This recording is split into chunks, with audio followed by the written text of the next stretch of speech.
Jeff Hancher is a leadership expert, executive coach, and keynote speaker dedicated to helping individuals and organizations reach their fullest potential. Growing up in southwestern Pennsylvania, Jeff faced significant challenges as the son of parents medically unable to work. Those hardships instilled in him a deep drive to create a better life for his family and inspire others to do the same. After serving in the United States Army, Jeff began his corporate journey as a blue-collar worker, and over 23 years rose through 10 promotions to advanced leadership roles in a Fortune 500 company.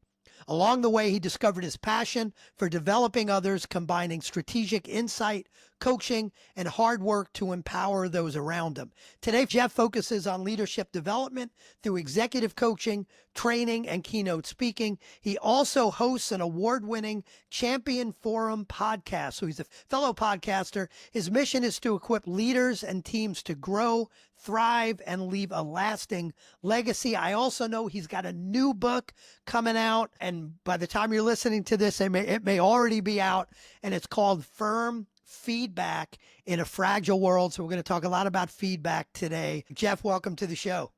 Mike, so good to be with you. Thanks for having me on the show. We share a passion for leadership, and thank you to the listener that's tuning in. We'll do everything we can to add a deposit and add value to the journey. That's where my heart is. Beautiful, beautiful. So, Jeff, you know my first question. This is the Better Leadership Team show. My first question is always the same. From all of your vast experience, what do you believe is the number one most important characteristic of a great leadership team?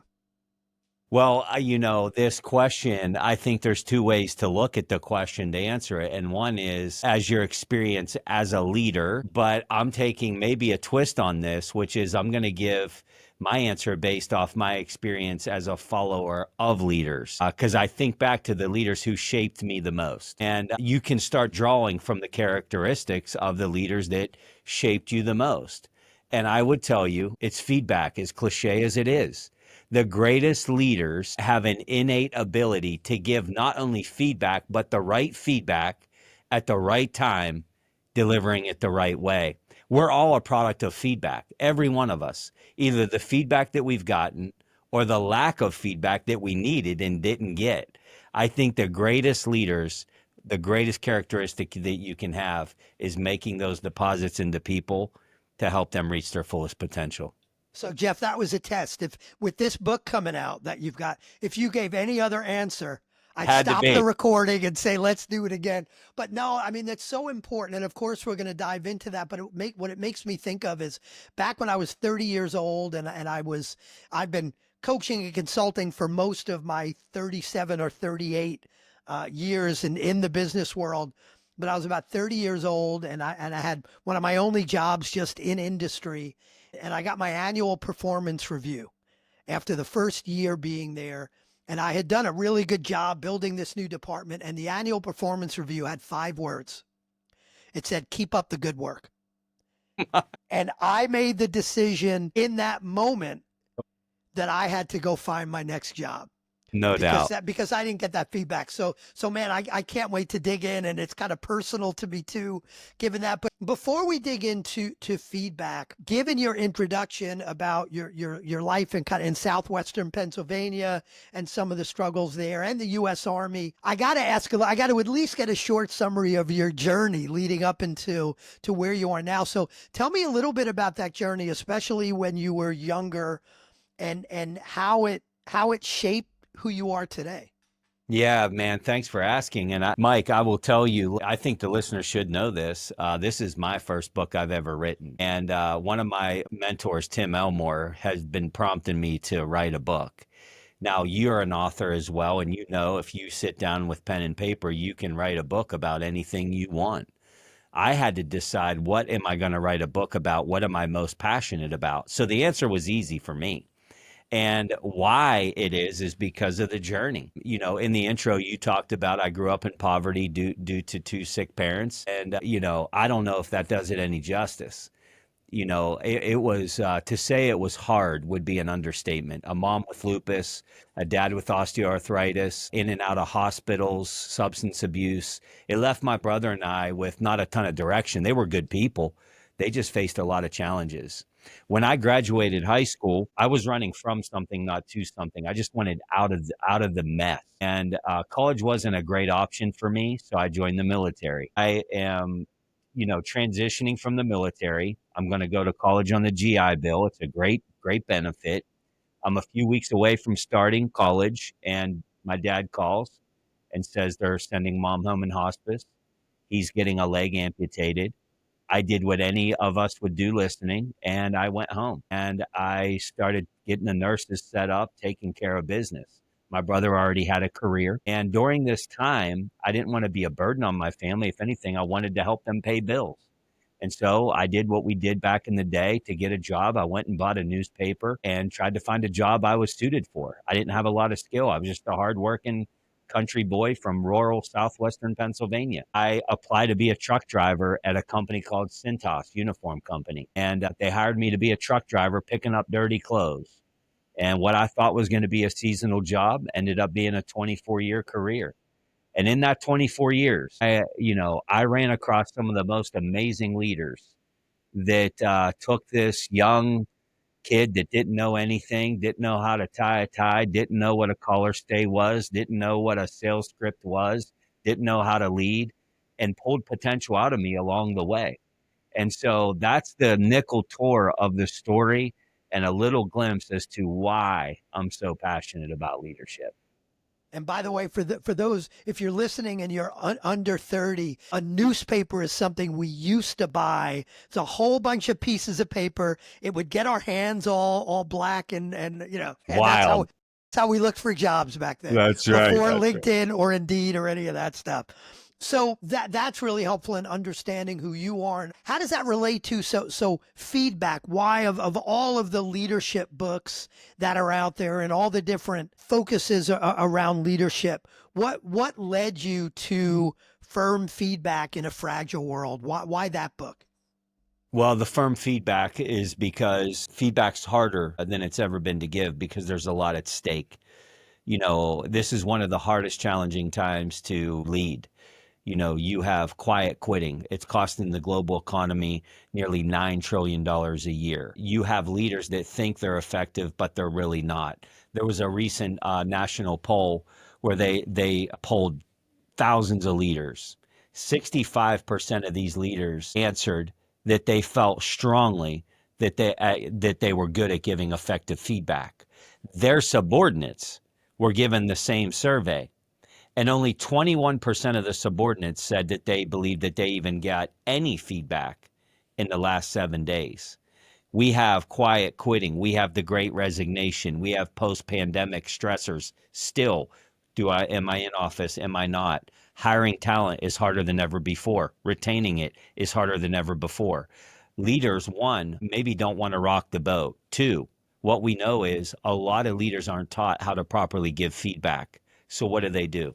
They default to what they think is right. I don't think leaders set out to fail, but they model after maybe who they've been led by. That may give them an aggressive leadership style. It may give them a passive leadership style. They may give feedback to everybody the same way. And what we know is it's just simply not effective.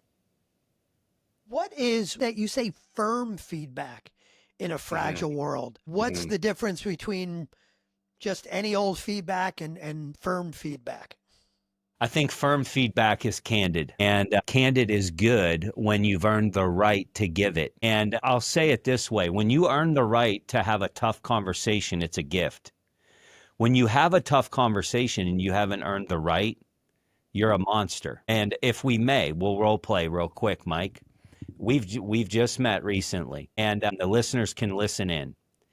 Mike, if you and I were at a conference and, we were at a booth together, whatever it might be, if I happened to smell a bad odor coming from your breath, would you want me to tell you?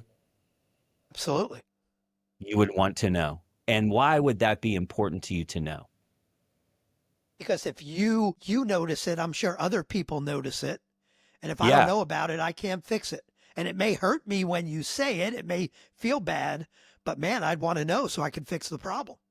Yeah, so that people didn't think bad of you, that you represented yourself the right way, which is important to your brand. Is And that by the right? way, I do want to know desperately You who want to told you know. about my breath. No, I want to know who told you about my breath. That's not right. That This someone's is talking just a role behind my play, Mike. back. I'm sure it's minty fresh. Oh, it's a role play. Woo, thank you.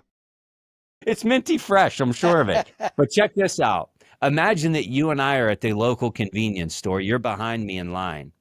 And I just simply turn around and I say, hey, man, your breath stinks. Now I'm rude. Now I'm a jerk. Now who are you to tell me?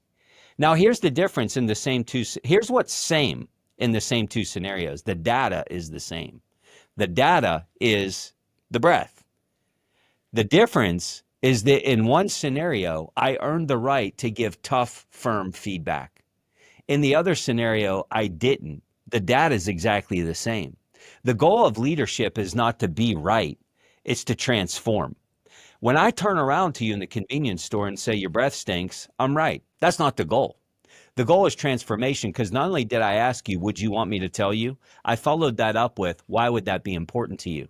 Now, when I have to tell you later on and you don't transform, I can remind you why you told me that was important to you. And I've had leaders do this for me along the way, Mike, that had they not stepped in, I wouldn't be who I am today. Every leader, if I were to ask you or any listener listening, the senior leader that's listening, if you look back across your career, across your life, and you think of the three leaders that have made the biggest transformational impact on your life, we can think of them quickly because we know, like, without that person, I'm not who I am today. Now, let me ask you this follow-up question. Were they tough on you? And the answer is almost always yes. Then here's the other follow-up. Did they care? And the answer is almost always yes. So now we have proven through our own life, the people that have made the greatest impact on us were firm, but they cared deeply, and they did it in a tactful way. This framework that I'm building out in this book is with the heart behind it, is to ensure that we don't become bosses people report to, but we become leaders that people don't want to let down. And we do that through earning the right to have the tough conversation. So that begs the question. So you're a leader, you've got this leadership team, you've got a member of that leadership team. So they're not just behind you, online at the store. There's somebody on your team. As a leader, what should I be doing to earn that right? Have I earned the right just because they work for me, or are there things I need to do to earn that right? Yeah, there are. I mean, there's appointed authority and there's earned authority. Appointed authority is, I'm the king, kiss the ring. But what we know about earned authority is that it's usually a combination between expert authority and reverent authority that earns us influence. This punitive authority, legal authority, that is the appointed authority. I'm going to tell you what to do. If you speed, I will give you a ticket. But that's not transformational. Earned authority is where the transformation happens. How do we do that? Well, some leaders are great at accountability. If I see you messing up, I will swoop in, I will write you up, I will hit you with my stick. You will feel my wrath. I'm not afraid of a tough conversation. The problem there is you might be driving compliance, but not getting engagement. And why is that? Well, because you never set a clear, reasonable expectation. And with that, you never gave feedback along the way. The pendulum can swing the other way too, where you have a leader that does a really good job setting expectations. Everybody knows what's expected, but they lack the ability to hold people accountable in fear. The utopia of leadership is that I set clear and reasonable expectations, which is worked on as a team. I train and develop to those expectations. I'm meeting consistently with my teammates, giving them feedback. How are you doing? I.e. a SMART goal. How are you doing with the expectation? What do you need from me? Hey, you're a little behind schedule. You need to go a little faster. Now, here's what we know. You can lead perfectly, and people are going to fall outside of feedback. They're going to fall outside of expectations. this is when the accountability comes. This is when the leader sits down and says, listen, you're falling short. This is the tough conversation. If this is done well, it's in that tough conversation that that person says, I'm not going to let this happen again. I'm not going to let Mike down. I'm going to work a little bit harder. I'm going to make this happen. Now, we can't control willingness of people. But look, if people aren't willing after accountability and feedback and expectations, then what you're doing is you're helping to coach out people from your organization that shouldn't be on the team. So either way, it's going to result in a winning effort. So I want to start with setting clear expectations. Go back there. And that's near and dear to my heart. Everything we're talking about they're issues I grapple with every day with my leaders. And a good part of this stuff is stuff that I'm covering in my next book coming out in October. It's good. So I can't wait to read yours and see what our different viewpoints kind of add to the viewpoints we've already got. Yeah. But setting expectations is something that I want to go back to because in my experience, most leaders fall down here. They typically believe they have set expectations, but most of those expectations are in their own mind and they haven't really communicated it. So give me a little bit of your viewpoint of what does that mean? How much like is an expectation, big picture, here's where we want to go, you figure out how to get there? Is it step by step, I want you to do these 50 things? Is it somewhere in the middle? How should a leader think about setting expectations and how could they make sure those are clear? Yeah. So clear and reasonable, I think, are the words. So often expectations are set during onboarding, and they're forgotten about. They're not talked about again. If you're a parent listening to this, this will resonate with you. I have, now adult kids, were once teenagers, were once toddlers. When my son was 3, I introduced him to a toothbrush and I showed him how to do it. I observed him doing it. I told him why brushing his teeth was important. And I thought we were good. I set the expectation. But I will tell you this, 16 years old, 17 years old, there were times that I had to be like, hey, did you brush your teeth, man? I forgot, Dad. I forgot. This is not set it and forget it. This isn't, I told you in 1999 during onboarding, this is what I needed from you. We set an expectation, but we reinstill it through feedback constantly. Not only what the expectation is, but why the expectation is good for them. Not for the company, not for the organization, why it's good for them. Now, I hope we have employees on our team that want to see the company win, but I can promise you this. They care more about winning as an individual than they do your company, than they do your balance sheet. Not that they don't care. They just care more about them. If you can tie an expectation into how that helps them win, even better. And then reasonable.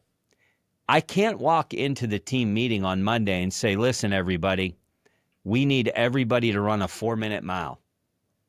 Well, okay, that might be what the organization needs is 4-minute mile runners.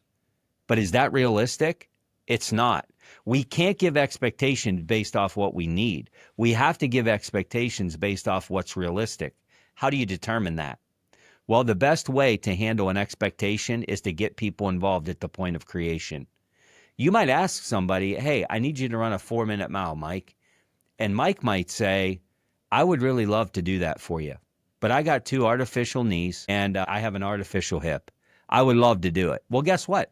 That's not a reasonable expectation for Mike. So then I got to go into what would be reasonable. How fast have you ever ran? What would be reasonable? Now I'm meeting people where they're at so that they don't feel a lack of confidence going into the expectation. One of my favorite quotes is Marcus Garvey said this once. He said, if you lack confidence in self, you're twice defeated in the race of life. But with confidence, you have won even before you start. When we walk into a team meeting and tell people everybody needs to run a 4-minute mile, they're already beat. They're already defeated. They might not even speak up, and you might even have some people that say, let's do it. It's just not reasonable. You have to get people involved as you're creating expectations. I think they should stretch people. I think they should bend people, but they shouldn't break people. When we do this, now we feel like it's attainable. So expectations has to be the bedrock of accountability. That's the piece that we start earning the right to give accountability. So we've now set expectations, and I want to dive into the when and the how of feedback. And I Yeah. actually want to start with the when. When do you give someone feedback? Is it, and of course there's feedback in the moment, and then there's, typically some annual performance review, quarterly performance review. We can talk about that and see if your viewpoint is similar to mine, because I have some strong feelings. But Same. but when do you give feedback? Is it simply just in the moment give feedback, or is there also some regular schedule? Yeah. I mean, just to touch on that performance review, I'm not opposed to a performance review. But if that's the only time people are getting feedback, I'm out. I'm out. And sometimes the feedback at a performance review is driven by HR compliance. Hey, leaders, you got 10 days. 10 days, all these got to be done. And it becomes this cattle herd. And it's not really fair, right? An annual performance review should never have surprises if we're doing this the right way, because we're giving feedback consistently. I'm a believer in the one-on-one debrief. I go into companies all the time like you do, Mike, and when I come in, it's usually because there's a lot of pain and a lot of hemorrhaging. And what I would tell you is one of the recommendations that always will increase productivity is that a leader sits down one-on-one with everybody in the company. Everybody. Look, some org charts are big. I get it. Now, that could be weekly. It could be every other week. It could be monthly. It could be quarterly. But there has to be a routine cadence of a one-on-one connection where feedback is given. And by the way, feedback isn't always bad. You don't have to look far as a leader to find a problem. Just get out of your office and walk around. You'll find one. We feel like when we find problems and fix them, we're being very, very productive. I'm not here to dispute that. But we can get so caught up in giving negative feedback that we never catch people doing things right. When we find people doing things right and give them the affirmation feedback, it's absolutely contagious because we're telling the rest of the team this is what good is. However, there are going to be times that we have to give tough feedback in a one-on-one. We set SMART goals. We're doing individual development plans. We're tracking how are you doing as it relates to the expectation. You're falling behind. Now what I'm doing is I'm now leader coach, because if I'm not doing this piece, what's going to happen is I go from expectations straight to accountability. I miss the whole feedback thing. So I go from teaching my son when he's 3 years old to brush his teeth, never saying a word again. He's 16 years old and I just explode. How dare you not brush your teeth? This feedback that goes along the way, what it does is it creates muscle memory and it shows incremental improvement for the teams that we have. This feedback is absolutely critical in a routine basis. And lastly, and I'll turn it back to you, Mike, is the understanding that not all feedback is the same. Some leaders will settle into a style of feedback. For example, their directive, and they'll tell you, by the way, hey, look, I'm very direct. I call things as I see them. That's not a good strategy with a peak performer, high tenure. Directive. I've been here 20 years. I have 15 President's Club awards, and you're going to come in here and tell me what to do? That's not going to work. Adversely, the new employee that's coming through onboarding and you take a collaborative approach, hey, so what do you think we should do? Well, I was hoping you would tell me. I'm brand new, right? So we have to understand that feedback is like a tool belt. We don't take a flathead screwdriver and try to pound a nail in wood. You could, but you might not want to. It's like petting a cat backwards.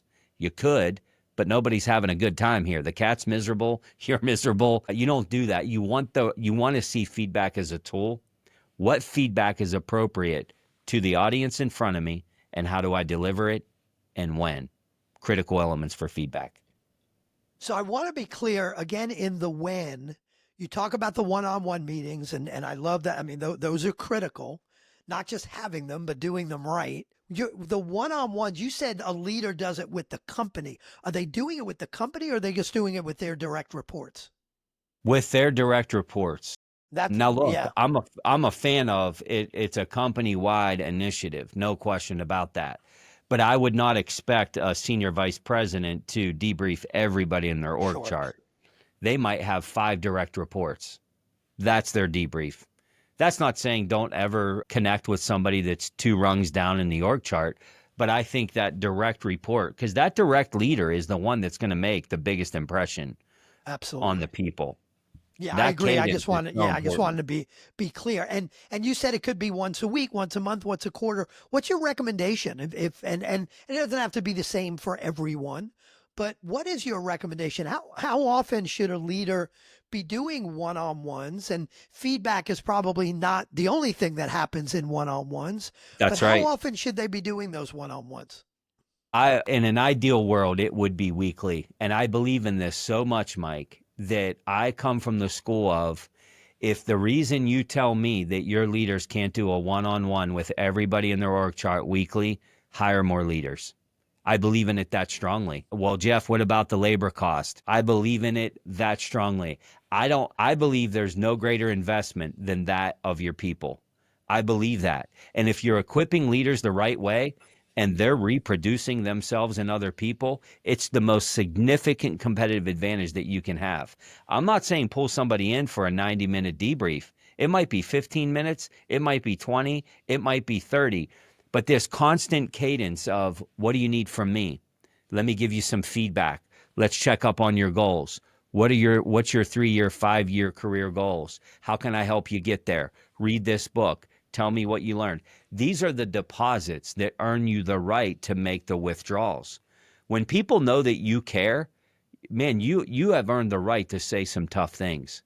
And this has happened to me. I'll tell you a quick story and then I'll turn it back. When I went to Cintas, keep in mind, I go there, mom's in hospice. She's very, very sick. This lasts for like 2, 3 years. Well, it's been my whole life. I'm a truck driver picking up dirty clothes. I aspired so much to be an outside salesperson, wearing the shiny shoes, driving the Honda Accord, and wearing the nice suit, right? Man, these people made commissions. They made more money. I needed to take care of my family. I finally get the promotion, Mike, and I sucked at it. And I mean, I sucked at sales. But I had a leader by the name of Sean who believed in me. He knew I was a hard worker. He would ride with me in the car, butt in seat. He got to learn about my background, my story, my military life, my sick parents. He got to learn about this story. He got to understand why success was important to me. This guy would jump in the car with me every single week. When we felt like we were going into a sales call that was going to be tough, Sean took the call and I would learn from him. When it wasn't going to be tough, he would let me take the call. And we'd get back in the car and he'd say, how do you think you did? Make this change, make that change. He would pull me into his office and write scripts with me and role play with me. This guy was making massive deposits. I get a call one morning that I got to go to the hospital. My dad calls and says, Mom's not good. I had gotten that call so many times, Mike, but today it was different. I get to the hospital, and a couple hours later, I was there when my mom took her last breath. My why at that time in my life was to make enough money so my mom wouldn't have to cut pills in half to get to the next copay. Everything I was fighting so hard for to get him out of that 1-bedroom, multi-apartment complex into a decent neighborhood, everything I was fighting for was gone. My motivation was gone. I went into a deep depression. I didn't care about commissions anymore, president's clubs, trophies. I was just angry and depressed. That went on for a few weeks, and Sean pulled me into his office, and he said, enough's enough. Enough is enough. You have an 18-month-old son, you got a wife, and your dad is still alive, not to mention your brother. And they're counting on you to win. And I'm not going to let this continue. You can either get back on the horse and ride and do what I know you're capable of doing, or you're not going to be able to be on my team. Wow. Now, let me tell you this. If you knew a little bit about Jeff Hancher's upbringing and background, if somebody would have said that to me other than him, I would have probably had a few choice words and walked out the door and said, had a good life, but with a few other words. I sat there and looked at Sean in the most profound way because Sean earned the right to say what he said. And it hit me like a ton of bricks. And I knew he was right. And I knew I had to make change. I went on to take 9 more promotions in that company, multiple president's clubs, create a life that I didn't even think was possible, touch so many people. I'm now an entrepreneur. I'm now touching people all over the place. I wonder if Sean doesn't make those deposits, give that feedback, and give me that tough conversation and hold me accountable, if any of it happens. That's the high calling of leadership. And here's something I want to pause to focus on because it's so important. And thank you for telling that story. You talked about Sean making these massive deposits.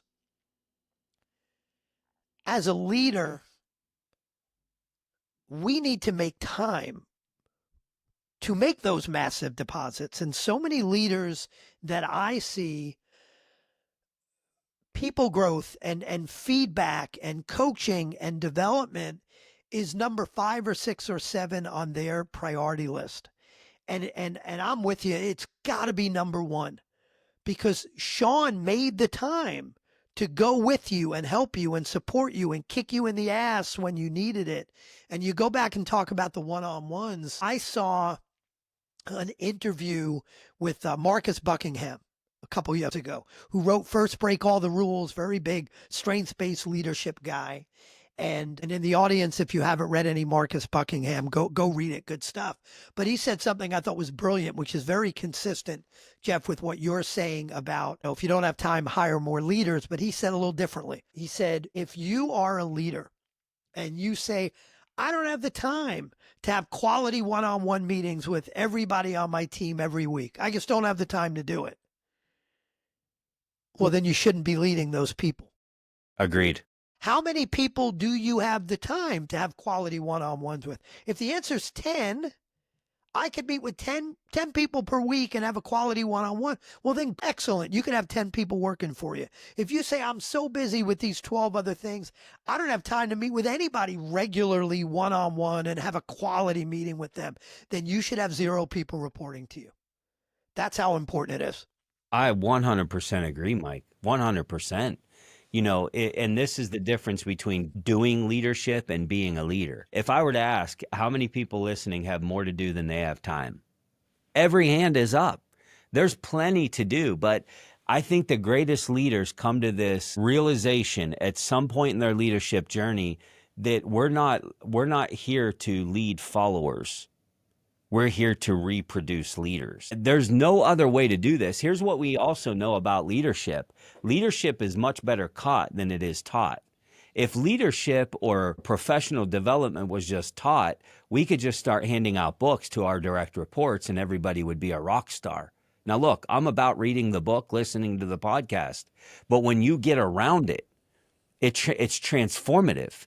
If I want to be a good golfer, I can't just read Tiger's book and hit like Tiger. Now, if I play with Tiger every week, I'm going to start picking up on how he acts, how he moves, how he speaks, how he thinks, and I'm going to start being a little bit more like him. This is the value of time. We can't just tell people. We have to show people. And this is the value of the mentoring. This is the value of feedback. This is the value of setting clear, reasonable expectations.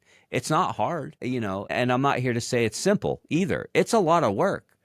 But here's the $1 million question. What if you don't? What if you don't? You're never going to reach your potential as a leader. You're never going to reach your potential as an organization. And more tragic, the people that you lead may never reach their potential. I'm pretty certain to say I wouldn't have. Sean was a guy, Mike, that not only taught me how to be a good salesperson, Sean told me what a collar stay was. Sean taught me how to tie a Windsor knot. Sean took me to Joseph A. Bank and told me about how your belt and shoes are supposed to match and what a sport coat was. I had never owned one of these fancy sport coats before. This is where I came from. This is a leader that was transforming somebody. So when he comes in and says, you better get your crap together, it hit different. He earned the right. Jeff, when I want to get into a little bit to the how. The when is so critical, but I want to get, and you've already talked a little bit about the how, and it may be different for the brand new team member than the 20-year veteran that's been kicking ass for 20 years. So understanding that it needs to be different. If you and I'm going to pick critical feedback as opposed to letting somebody know what a great job they're doing, which is just as important, in fact, in some ways more important. But if you've got to give somebody critical feedback, is there, I remember way back learning the shit sandwich, tell them, you're doing great with this, but here's the horrible thing you're doing. And, but keep up the great work with these things, so is there some structure to giving the difficult feedback potentially within a difficult conversation you may have to have with, is it just different for everybody, or is there some structure that helps make it easier to kind of enter in the conversation and make sure you're both getting value from that conversation? Man, there really is. And let me begin by addressing the feedback sandwich, if I may, and we may differ on this, Mike. But if you've ever been taught the feedback sandwich, stop doing that immediately. I mean, stop immediately. It's the easiest thing to teach. And this, if you're not familiar with the feedback sandwich, it's tell them something nice, then give them the hard feedback, and then tell them something nice to restore them. Here's the problem with that. If I'm like, hey, Mike, look, you're a great employee, but, you got to stop being late to work, but I love you. Well, that's confusing. Like, are you saying you love me, or am I being disciplined right now? What's happening?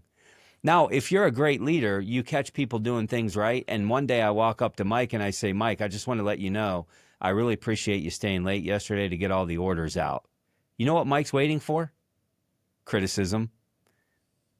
Like, let your affirmation be affirmation. Let your critique be critique. Don't mix the two up. It's confusing to everybody. But here's the other thing that I think is so, so, so important, is to realize that all feedback is not the same.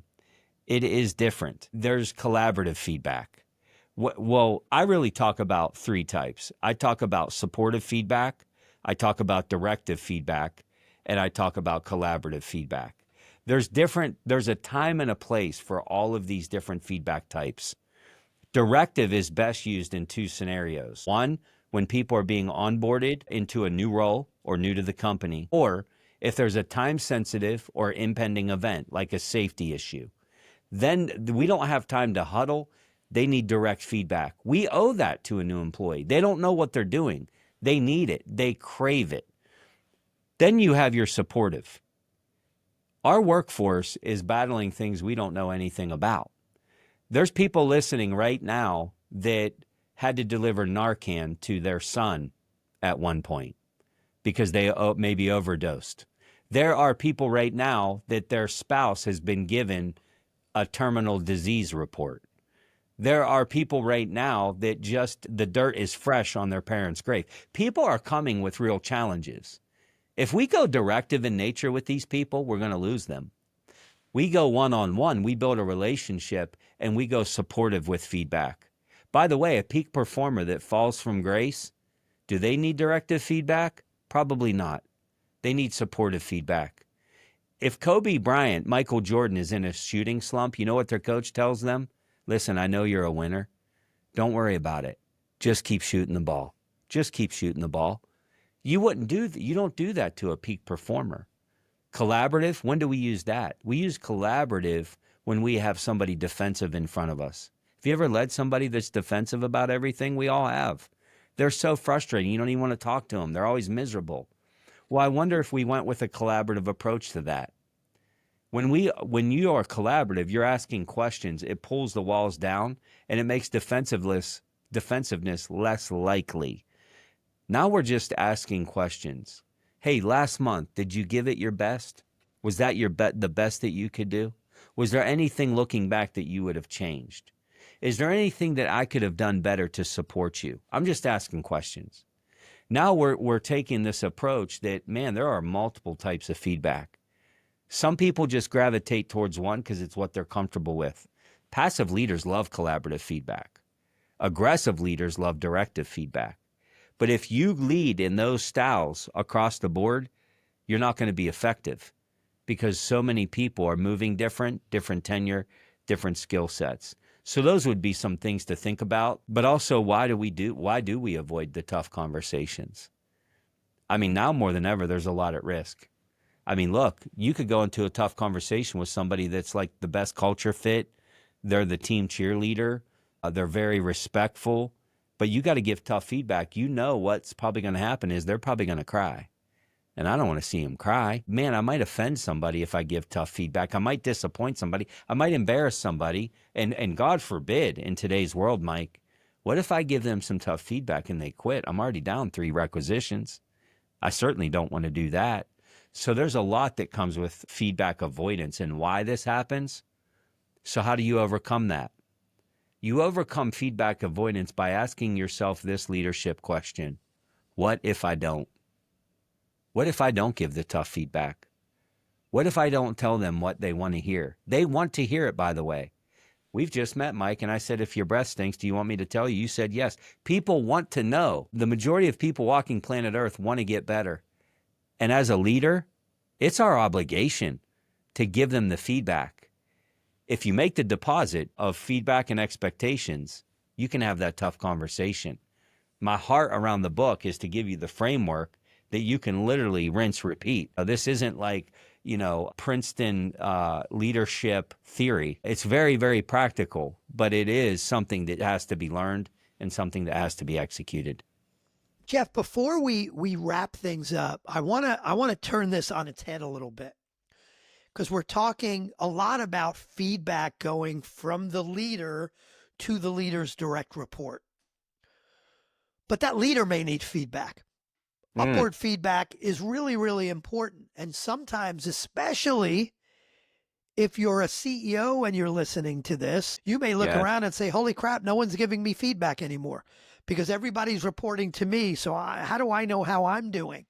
So as a leader, what can we be doing in the environment we're creating and the questions we're asking to create an environment where people feel comfortable giving us feedback? As a leader, how do we get the feedback we need? Yeah, I think it is relational, and especially the senior leader, it's critical. Every good idea that we have usually comes from the bottom. They're the ones doing the work, right? And none of us are perfect.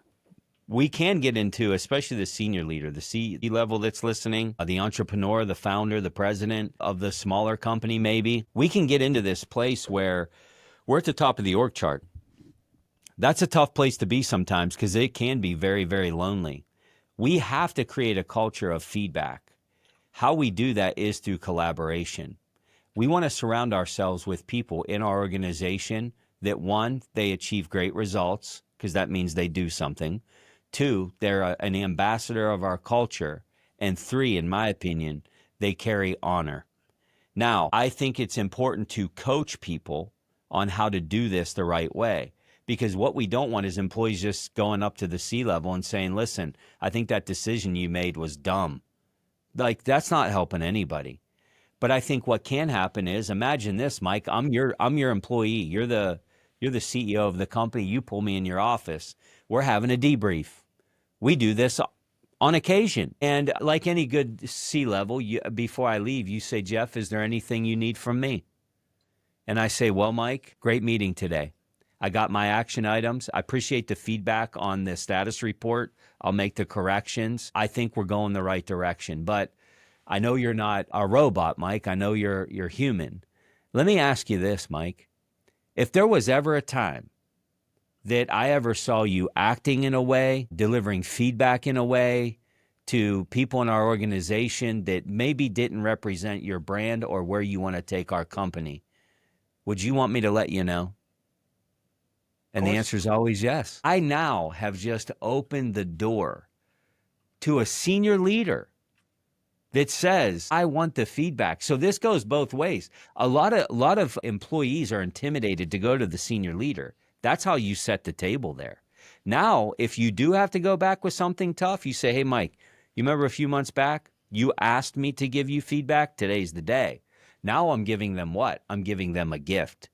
From the senior leader down, it's the same type of conversation, but it's got to be done with a lot of vulnerability and humility.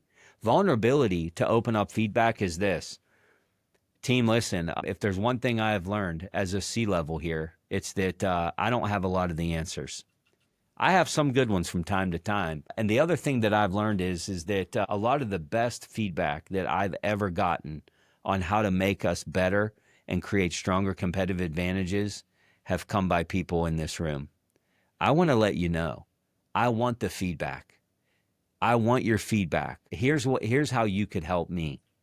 Now what we're doing is we're creating a partnership with our team.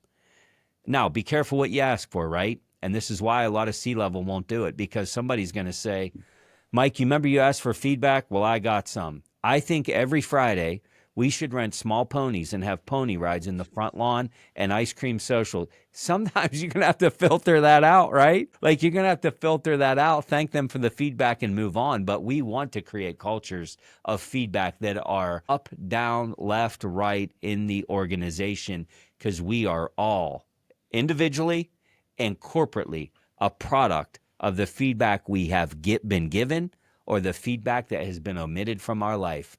Feedback is leadership currency.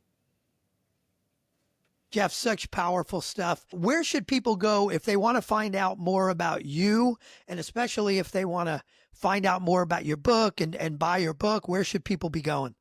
Well, I appreciate you asking. It is the passion project currently. So listen, if you're not into free stuff and bonuses and getting more than what you pay for, just go to Amazon, Barnes & Noble, or wherever you buy books, Firm Feedback in a Fragile World. If you like bonuses, if you like, freebies, all that kind of stuff, then you're going to want to go to firmfeedbackbook.com, firmfeedbackbook.com.